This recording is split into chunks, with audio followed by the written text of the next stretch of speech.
Boat's on! Woo! How about that one? That's our new leaders right there.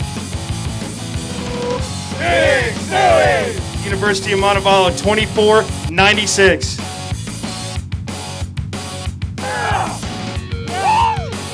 National champions, Wallace State, Briar and Clinton. Hey there, everybody. Welcome into this episode of the Rapala We Are Collegiate Bass Podcast. A lot of anglers making their way back to campus to start a new school year. We're getting ready to start a new season of the Bass Pro Shops Collegiate Bass Fishing Series here in a little over a month at Kentucky Lake for the Bass Pro Shops Big Bass Bash presented by Berkeley. If you're not signed up, be sure to get over to our website, collegiatebasschampionship.com. Get ready to go out, compete at Kentucky Lake for a chance to win your share of over $30,000 in prizes and contingencies. Coming back to college fishing at the moment.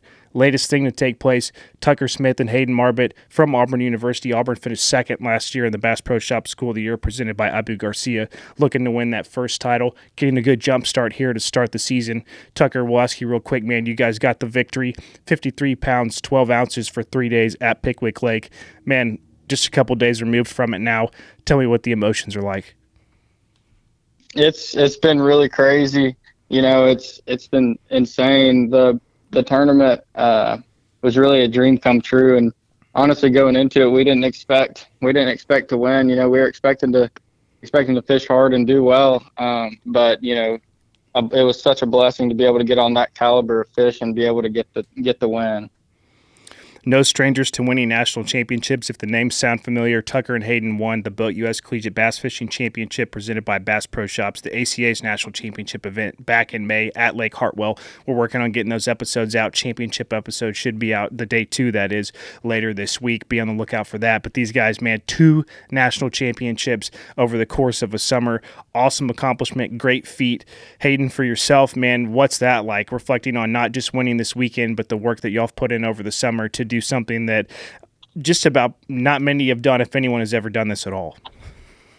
Yeah, you know, it's crazy. You know, just winning one with the ACA back in May was crazy enough, and you know, to pull this one off this week, the way it all came together, it was crazy, and it's super special. You know, this has definitely been the best summer of our lives, and there's definitely no complaints here.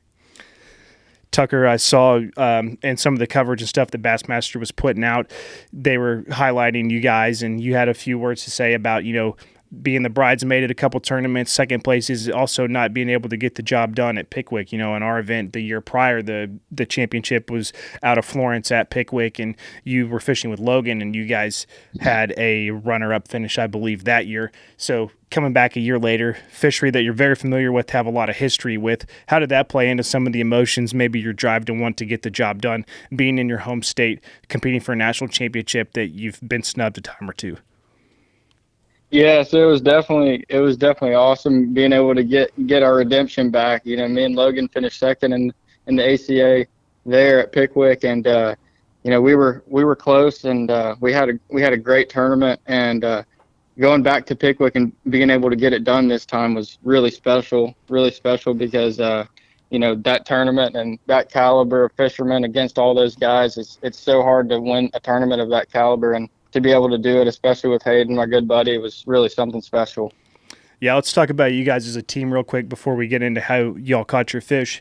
Hayden chronicled pretty well out there. You guys won a high school national championship together. Now you've won 2 collegiate national championships, fishing together with Tucker, having the success that y'all have. Speak to that a little bit, and you know, we've already hit on what y'all accomplished this summer, but as a duo over the course of your young careers, also hit a lot of high benchmarks so far.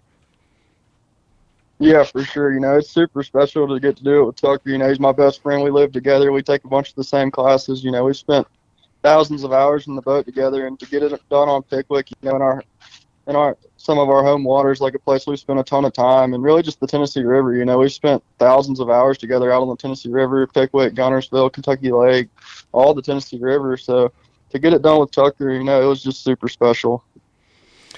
Pickwick Lake this time of year, don't see a ton of tournaments happen, not on the national scale that are, you know, covered like this was, or at the major professional level where you're seeing it on television. You don't see a lot of action out of that part of the country on that fishery this time of year in August. So something kind of new to hear about, new to break down. Tucker, talk a little bit about how these fish set up. Did you target places that you're used to targeting them, like when the ACA is there around Memorial Day weekend, or are they in a kind of a funky little phase? How are the fish setting up, and is it any different than what we're used to earlier in the summer out on Pickwick?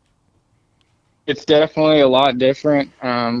When the ACA was there, it was earlier in the year in May, and the fish are just getting offshore, and they're a lot more grouped up, a lot more stupid, and they're not as smart.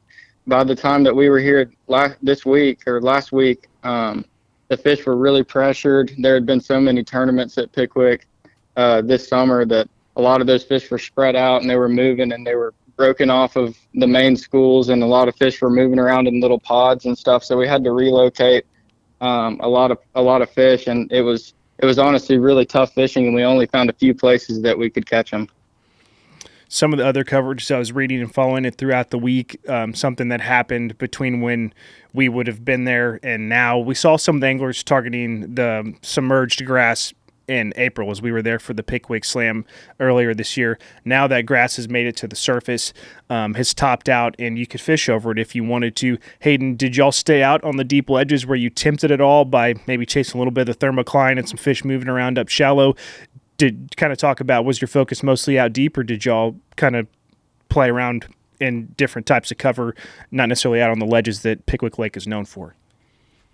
Yeah, really, we just focused on the ledges. It's something that both of us have a lot of confidence in doing and have spent a ton of time doing. And, we've warmed up and practiced ledge fishing on Gunnersville, the weeks following up. And really this whole summer, we've kind of just been getting all of our ledge skills kind of dialed in. So that's really all we covered. The grass wasn't there 2 years ago in the ACA Natty, so it's definitely making a comeback and helping the lake out, but it's not something we focused on.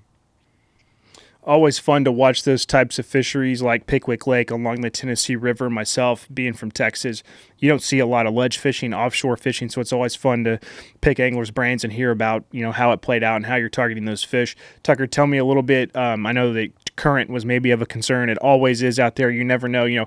There's been years where we sit at McFarland Park and you see the same water bottle float out in front of the park right there for about 8 hours.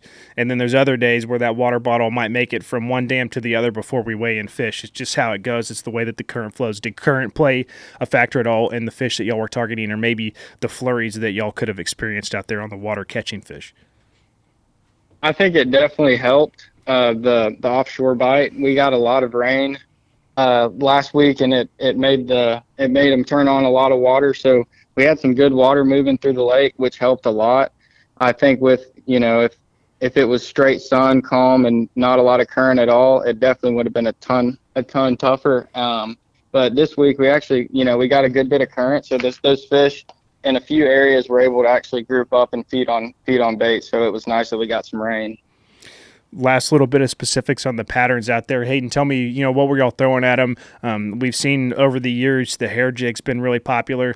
Deep crankbaits, as Tucker was talking about, the pattern and the way these fish were setting up changed. So did that cause y'all to maybe go a little more finesse and downsize? Tell me about what y'all threw at those bass to get them to bite. Yeah, so, the first day we got to throw your fun stuff, your swim baits, crankbaits, hair jigs, everything like that, your normal Tennessee River ledge stuff. And the last 2 days, they were just getting beat on. You put all those guys out there scanning and fishing for a couple of days, those fish get beat. It's August. They've been out there since late April, early May, and they've seen every bait in the book. So the last 2 days, we slowed down a little bit. We were throwing, a Picasso tungsten football jig and a drop shot a little bit, and then we also caught a few on a Demiki rig. We're talking with Tucker Smith and Hayden Marbut from Auburn University, winners of the Bassmaster College Series National Championship at Pickwick Lake just last week, just a couple days ago for that matter. Going to be a huge milestone and a jump start to y'all season as it pertains to the Bass Pro Shop School of the Year presented by Abu Garcia. Not a ton of major events on the calendar. I believe MLF has had one major tournament. This Bassmaster makes the first major championship that counts, so it's going to be a really big jump start for y'all in regards to major points. Tucker, talk about what that means. Is Auburn's coming off of back-to-back second-place finishes to come out, have a big victory like this, I believe, as we were talking, the next highest teams around the 50th mark. So 2 top 50 ballpark finishes is going to be a lot of valuable points. Definitely not putting yourself behind the 8 ball to start the year. How important is that for the team? It's definitely super important. To start off the year on a hot streak is super good for us. We've gotten second the last couple of years, and we're really shooting for that win this year. And I think we've got the guys on the team. We've got the dedication to do it. We're just going to put our heads down and fish really hard, and I'm really thankful that we got a good jump start to the season. Hayden, what's the fuel like coming off of winning 2 championships now? You've kind of accomplished it all outside of maybe winning the other major college championship that's coming up in January on the MLF. The next best thing is going to be to win one of these major titles, such as the Bass Pro Shop School of the Year presented by Abu Garcia. What's the drive? How are you feeling? Is that the mindset? You've accomplished what you can as a team. Now let's go get it done as a school. Talk a little bit about that drive to want to win Auburn's first School of the Year title. Yeah, we've got a good group of guys, and everyone's really hungry to get after it, and we're excited to get out there and give it a shot. Like Tucker said, we finished second the last couple of years, so to win that would be awesome, and we do have the guys to do it, and all of them are dedicated, like Tucker said. So hopefully we can pull it off this year, and we definitely started with some momentum and on a good foot. Like I said in the opening of this interview, we're going to have the updated standings coming out next week. More than likely when this podcast comes out, we'll be rolling out different parts of the preseason poll. So we'll get a look at what everybody thinks in regards to the Bass Pro Shop School of the Year presented by Abu Garcia entering the season, and then next week we'll get that very first standings update. Guys, congratulations on that major victory. Enjoy it. I know y'all are about to head back to class in just a couple days, so don't let that take away the last couple days of fun in your summer. Enjoy it. We'll hope to see you guys out on the trail this season. Thank you so much. Thanks for having us.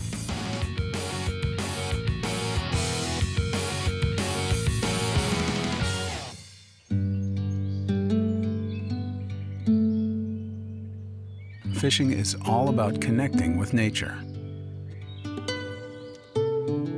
Then grabbing nature by the lip and holding it up for a picture.